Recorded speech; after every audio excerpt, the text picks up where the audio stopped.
It's Wednesday, folks. It is the 15th of May, and I'm going to do a paper review. Quick one. I've just finished a night shift, and well, I'm a bit knackered, to tell you the truth.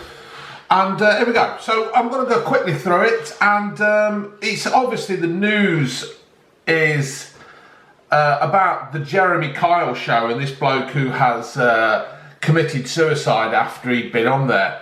And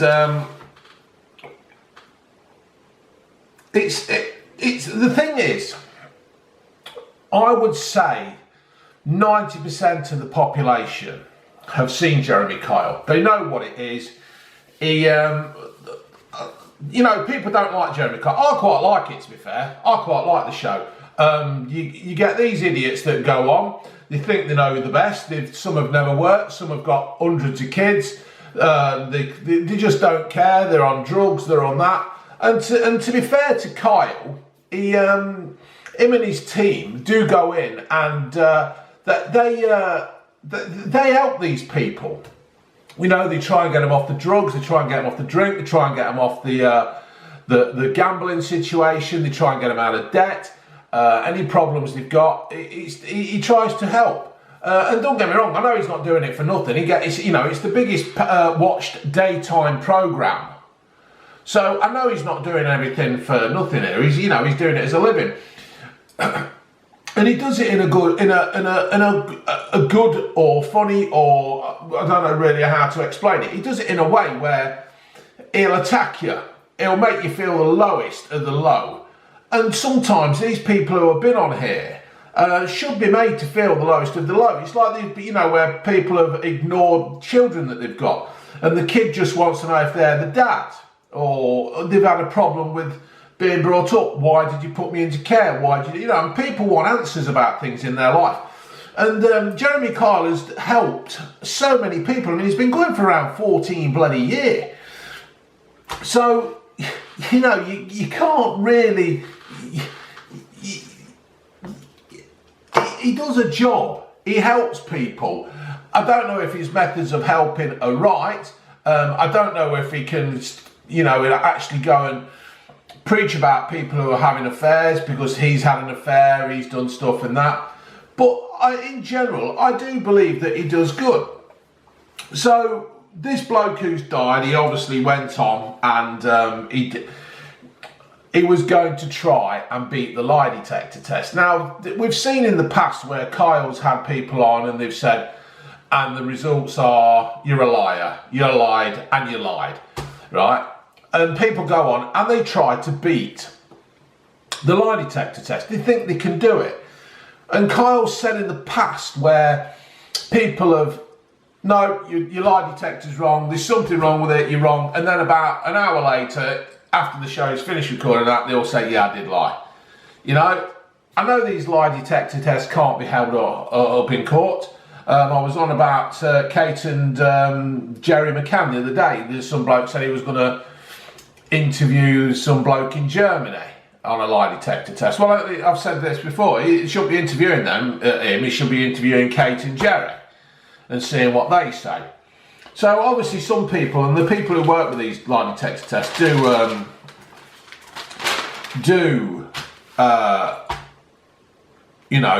believe in this thing. But from what is coming out now, there seems to be some discrepancy on this bloke. I'm not rubbishing him. I don't know who he is, and all that kind of thing. The fiancée, she's like all in tears, but they were ex-fiancé. That doesn't mean she wanted him dead or anything like that, but he was the ex-fiancé because he had failed this lie detector test. I think he thought he was going to go in and beat it, and he didn't. So the fiancée, she's all upset, and rightly so. She's probably upset over the fact that he's failed the lie detector test, and then I think he actually left a message. He wanted to go on. He was really excited and confident. Previous episodes, yeah, that's another thing. They've deleted all the episodes off bloody thing, isn't they? They got engaged on Christmas Day. He was crying. The love was real. He was the most generous and loving person. and she now believes he had underlying health issues. He'd actually got a letter from his doctor saying that he was okay to go on. So, you know, I think it seems like ITV have done everything the same as they would normally do. They've had a health check, he's okay, he's got a doctor's letter, and Stephen was found dead by his landlady 10 days after appearing on the programme. He's thought to have died of an overdose of morphine prescribed for his painful arthritis. Those close to him feared he may have committed suicide. I'm sure I've read somewhere where she sobbed yesterday. I know we split up a week ago, but we were still together for 2 years. He was still my fiance. Well, he wasn't your fiance because you'd split up. I loved him as much as a pig. As much as he was a pig to me, I still loved him. He was quietly struggling, and he didn't know at the time he cheated on me. I know he did. I can't forgive, but I just want him to be alive. So he had cheated on her. He had lied and lied all through the relationship. I did think he was sleeping with someone else. I did some digging and found out he was a compulsive liar. I pulled him up on it. But just before we went on the show, he convinced me that he hadn't cheated. He was making all these plans and he was so confident. We're still going to be together on the show, blah, blah, blah. So, you know, that was yesterday's paper. This is today's. So he's gone on there and obviously thought about it. Now, I don't know whether he's actually meant to kill himself or what. If it was an accident, I don't know. If he was trying to win her back, I don't know. But anyway, back onto today's paper. The stepdaughter of Jeremy Cole's guest, feared to have killed himself, demanded the return of the TV show after brandishing him a selfish serial liar who made numerous suicide attempts. So this is the thing now then. Has this bloke tried this in the past? And it's gone wrong this time, has it? You know, I don't know. I'm not... So, it's just a funny one. It's not funny at all. It's very serious. That was just a figure of speech. But this daughter here, the stepdaughter, she's demanding that Jeremy Carl's brought back on air after this bloke he's just a liar. But unemployed Sophie last night branded selfish Steve a liar who had tried to kill himself several times before. She claimed he even faked his own death to escape a previous relationship. See, this bloke here is a Jeremy Kyle episode on his own with his past history. So, I don't know. I think we should bring back Jeremy Kyle. I think it should be looked into and examined on how it is done. But you can't change the format of it because what he does, Jeremy Kyle, he'll hunt you down, he'll put you in a corner, and then he helps you. And that's the way he goes. So, right, moving on, folks, because we can't keep waffling on about him all day. Stephen Mullihan, he's lost his reward. He's offering a reward. He's lost his reward. He's lost his wallet. He's offering a reward for it. Let's keep looking. Greggs are rolling in it. Get in there, Greggs. Surging demand for its famous vegan sausage roll has helped Greggs up its profits by a whopping 11.1%. That is absolutely amazing. See, this vegan thing is growing. I don't think it'll ever be the main thing, but it's growing, and these vegans people, you know, if some of their mates are going into Greggs for a sausage roll and they can have the alternative, fair play to Greggs, I say. Sex myths such as whether women care about the size have been busted. 3/4 reckon technique is more important than a guy's measurements, and only 8% of men think about sex every second of the myth suggests in a poll for illicit encounters found. Ladies, if you're watching, I don't know if I've got many ladies watching Blue Van Man 2.0. Tell me, does the size matter? I would have thought it does. I would have thought you probably wanted to feel some kind of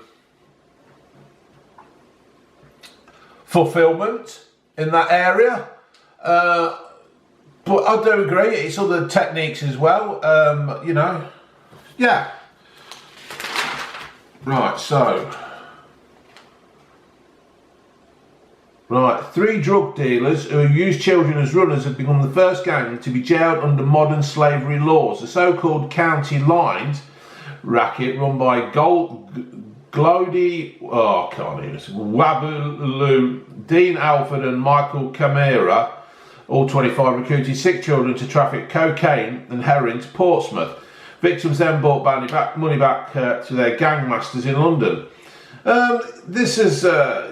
This has got to have started. We've got to start really cracking down on these people. To be fair, this is, you know, our kids involved here, and it shouldn't be happening. Right, the banging on here about James Bond. Apparently, Daniel Craig has been injured. He's doing his own stunts, and he's hurt his ankle. He's been flown to America, and I just think the Bond film is going to be a complete waste of fucking time. That I do. I think it's just going to be shit. It's just a complete waste of time. I don't even know why they're spending money on it. Get rid of Daniel Craig, get somebody else in, and start it afresh. 25th Bond. Let's make it new. Danny Baker will not face police action over his racist royal baby tweet. The DJ was fired from BBC Radio 5 last week for making the birth by sharing a picture of a chimpanzee dressed in clothes. I've said this before on the other ones. If Meghan didn't have a black mother, would he have still posted that picture? And well, that's for you to say. Web trolls must be stopped, say the Daily Star. The vile abuse levelled at celebrities is now almost as predictable as it is grim. Not a day goes by without someone in the spotlight getting sickening abuse. There's no justification for any of it. But sometimes James Corden experienced it really goes beyond the pale. A troll told him, "I wish your kid gets cancer." Now, right, I have actually got a few trolls on it. Well, I've got one main one, Penguin Wolf 69 or something. I don't know where he's gone. I haven't seen him for a few days. I don't know what's happened to him. Hope he's all right. And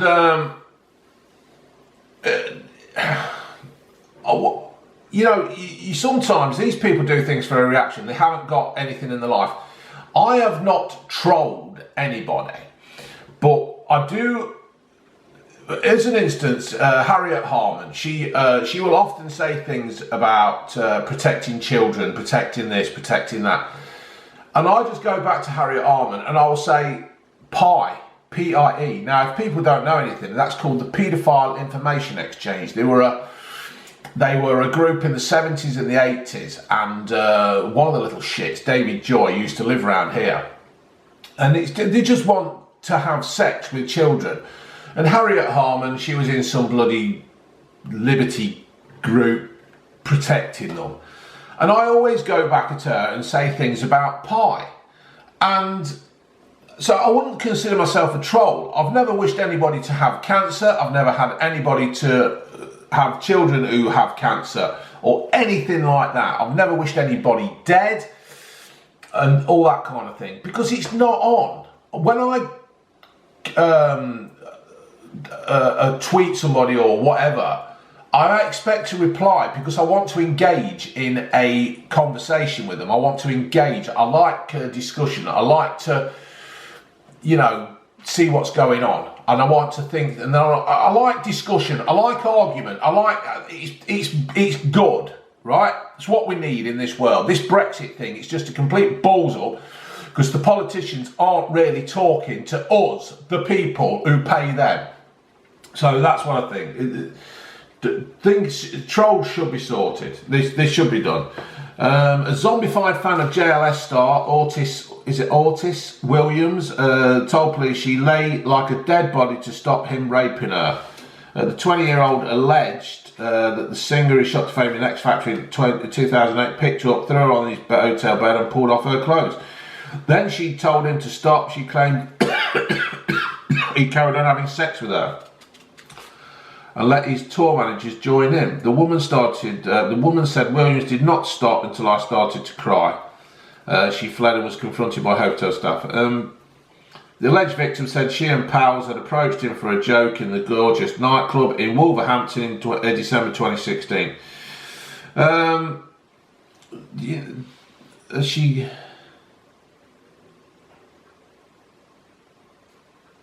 Williams, 32, admitted having sex with her but said it was consensual. Well, if he's done it, he should get the fucking book thrown at him. That he should. And kicked in the nuts. So, it's not on. Girls go out, yeah, they should be allowed to approach a bloke without, you know, having the knickers ripped off and fucked. It's just wrong. Right, Roxanne Pallett. Troubled telly star Roxanne Pallett has slammed celebrity pals who ditched her over the CBB Punchgate row. The former Emmerdale actress accused soap actor Ryan Thomas of walloping her in the Celebrity Big Brother house. The Shame star said behaviour triggered by undiagnosed PTSD. And she's 36. Thought she was younger than that. Roxanne, 36, explained that a string of disasters led to her public breakdown, including being trapped in a house fire when she was 16 and losing her grandmother to cancer a few months later. And did you know what, right? Sometimes these superstars, not superstars because she's not a superstar, they go on these things and all they're worried about is the career. All they want to do is Celebrity Brother. They just think it's a step up to get something else, to make more money. They don't actually think about what they're fucking doing. And they've got to step back and think about these things. You know, and then they come out with things like, oh, I was trapped in a house fire. I don't know. Oh, my grandma died of cancer. Don't come here with that shit, right? There's a lot of people out there who have had people died in the family with cancer. They don't use it as an excuse to make up a load of bollocks about some bloke hitting you, right? Just be bloody normal is what I'm saying. Just be normal. Right, what else is there? A sex fantasist swindled £22,000 in compensation after lying he was raped, tortured and abused by celebs he claimed were pals of Jimmy Savile. Ah, right, Carl Beach, I can remember this. He's the one who's made up things about his mate was killed by an MP in the 70s or something, and something else, and he's seen this lad Gary killed. He was at school with this lad, and the police have investigated everybody called Gary at this school at that time when he was there, and they're all alive. All the ones that are dead have died through natural causes. And he said that he got a fear of water because these MPs and these men had been holding him underwater when they raped him and stuff like that. But apparently the police have found photos of him on holiday in waters and swimming and everything. So he's just a complete little shit who has been making up stories, and it's cost £2 million and all this kind of thing. It's just a joke. And people like this, and the reason why people don't come forward when they have had a crime or a serious sexual assault or something like this committed against them. And every time a man or a woman has been abused and they don't come forward, it's people like this that should be made to go and explain why, you know, they should tell the bloody truth. It's just a joke. A man was stabbed in the chest with a hunting knife in a fight on board in a train. The victim and two friends were at Glasgow Central at 8 p.m. on Saturday night when they got into a row with a man. Both parties boarded the train heading for Partick. Both parties plunged a knife from a camouflage rucksack and stabbed the victim. What is wrong? Why are people carrying knives? If you have not seen my review, right, on knife crime, boot camp, you get them, boot camp. 5 years, no ifs, no buts, no getting it out for good behaviour. You get 5 years on an island off Scotland or somewhere, right, ran by ex-prison officers, ex-army officers, Navy, whoever. Let them run it, breaking cold, painting bloody stones, whatever. Right, June Brown finds it difficult to learn her lines for EastEnders. The 92-year-old first appeared in Albert Square in 1985. They said 1885, 1985. She's admitted struggling and reading the script now. I think it's about time you called it a day, June. Not my June, this June. Just call it a day. It's you're 92, girl. I know you want to keep working. You obviously enjoy it. It probably does you good. I don't know, but or lose the lines. Just do something. Just I don't know. Amanda's Chor has been appeared in court charged with murdering T2 train spotting star actor Bradley Welsh. And yeah, that's another one, weren't it? But there again, he was dealing in drugs and stuff, weren't they? So they say, and all went tits up for him. Right, I'm keeping an eye on the camera, folks. If my thing starts going red, I'll just say goodbye and that's it, yeah? Because I'm working it out. I'm gradually getting there with this camera. I'm actually working it. We're not bothered about that. Oh, here's Gemma Collins. Shows off a fake tan. Shows off a fake tan fail at the airport after landing in Los Angeles. The Towie star flashed a peace sign of photography at Mahogany Palms where she had been applied for. What? Why do people do that? You don't look healthy, Gemma. You just look like something that's been covered in barbecue sauce. Why? What are you doing? Just be fucking normal. Alright, here we go. James Corden has slammed a sick Twitter troll who wished him, I wish your kids get cancer. I had one the other day. Somebody goes, I wish all your family had died in a house fire. We've got smoke detectors, mate. It ain't going to happen. We've got smoke detectors and 2 dogs. What? I don't know. There's just some fucking idiots out there. Luckily, I got to see it before this, but right, so the troll wrote, it's fucked up that you can't even watch TV without a fat fuck spoiling something. You just turn it over. It's that easy. It's like me. If you don't like watching my videos, don't watch my videos. Easy. Online shoppers can now pick up their Amazon parcels from next stores. That's all right then. Tiger in a drink lawsuit. Tiger Woods and his girlfriend Erica Herman were last night named in a wrongful death lawsuit involving a barman from his Florida restaurant. Nicholas Immensberger died last December at the age of 24 when he crashed his car after allegedly drinking at the Woods Jupiter following his shift. What's it got to do with the Woods? For fuck's sake. A student has been arrested for getting free KFC every day for a year by posting as an inspector from head office. The 27-year-old would turn up wearing a smart suit in a limo with his personal chauffeur, a friend who posted as his part-time driver. He tricked staff into giving him meals by confidentially flashing an ID card that read head office so he could check up the grub was up to scratch. Armed with a clipboard, he brazenly swindled him. The brazen swindler would even take notes when sampling the food. One employee said he was so convincing because he was so confident. He rushed into the kitchen to check everything, taking notes, and then asked for samples of whatever he wanted. He probably worked for KFC before because he knew everything. Do you know what? I reckon that's a bloody good idea anyway. People, you know, I bet it was a bloody good KFC. I bet they were shitting themselves all the time, weren't they?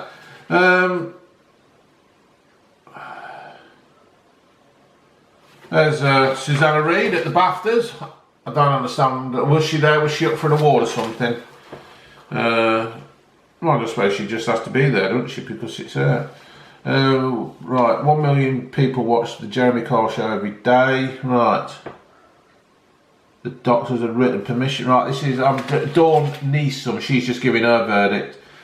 Digger driver 63 had a history of depression, a volatile relationship with his fiancée and asked to go on the show to prove he'd been faithless. His doctor written permission and even the grieving partner admitted producers providing good aftercare. Sadly, Grandad Steve failed a notorious unreliable detector. Why is it unreliable? I don't know. Because what?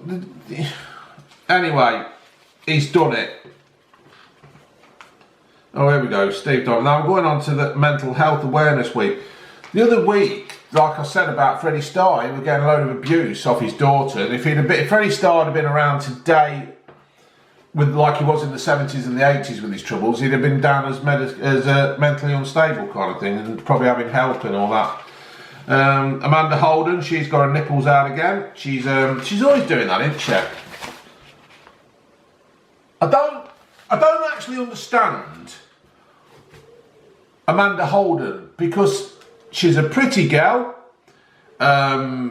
She's good on the eye, but I don't understand what gives her the right to suggest somebody's talent. I mean, I know she was in Jonathan Creek, and she was in something else, but she's most famous for having an affair with Neil Morrissey while being married to Les Dennis. So that's what I always remember her for. Nothing to do with her acting ability or out like that. Fern Cotton, as I was concerned, has confessed to major hang-ups about her body despite penning self-help looks. I think Fern Cotton's alright. I like Fern Cotton. I think she's quite an attractive girl. She's moaning about broad masculine shoulders and small saggy boobs. That's perfectly natural, Fern. She's 37. You look absolutely fine to me, Fern. That you do. I think you look great. Angelique, a woman has survived 5 types of cancer, celebrating being in remission for 6 months. Well done, Angelique Fenny. Well done, gal. There she is. She's beat cancer 5 times. That's some going. That is, gal. Oh God, she's had bowel cancer, cervix and skin. Oh dear, gal, you've been through the wars, ain't you? But good luck for you, gal. Well done. Kick its ass, as they say in America. Kick its ass. A driver high on cocaine told cops it got into his system because the car's previous owner left a bag of the drug inside. Right, yeah. Does he really think that he's, driver arrested today for drug driving after trying to evade officers doing a speed check in Maidstone. Driver tested positive for cocaine but generally had an excuse we've never heard of. Can you guess what the excuse was? This is the police now tweeting. He bought the car and the previous keeper left a bag of cocaine in the car. Really? He must have got it through his system, but through touching his skin. Right, I'll leave that there. Right, let's keep going, folks. We've been to the future on TV. No. Oh, yeah, there's something on, weren't there? There's a new BBC drama, Years and Years. It's some kind of future thing. It might be worth giving it a look. It's wrote by Russell T Davies, the Doctor Who bloke, and. I'm not bothered about Shock TV. I'm still on white numbers. Going through it now. Let's have a quick look at Just Jane. Just Jane, folks.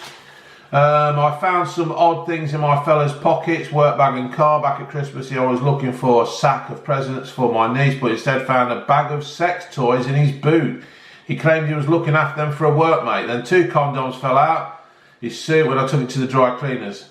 Now I found a bag of white powder in his rucksack. Talc!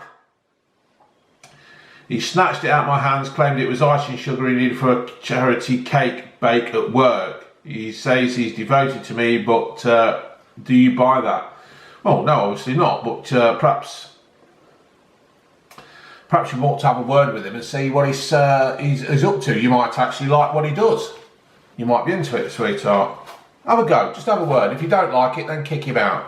I'm losing sleep and starting to struggle to stay alert at work. My problem is my new girlfriend is so highly sexed and energetic, I struggle to keep up. We met online and built a strong virtual relationship. We fell in love via Skype, but I get it, but our lust-filled stage is still going strong and I'm exhausted. I get that my girlfriend loves and desires me, but I can't keep up with her sexual demands. We have sex 3 times a day. She'd have sex 3 times a day. She's on me morning and night during the weekend and all over the weekends. I've lost loads of weight and my mates say I look exhausted. Right, the thing has gone red, so I'm going to leave that there, folks. If you can't keep up, mate, piss off.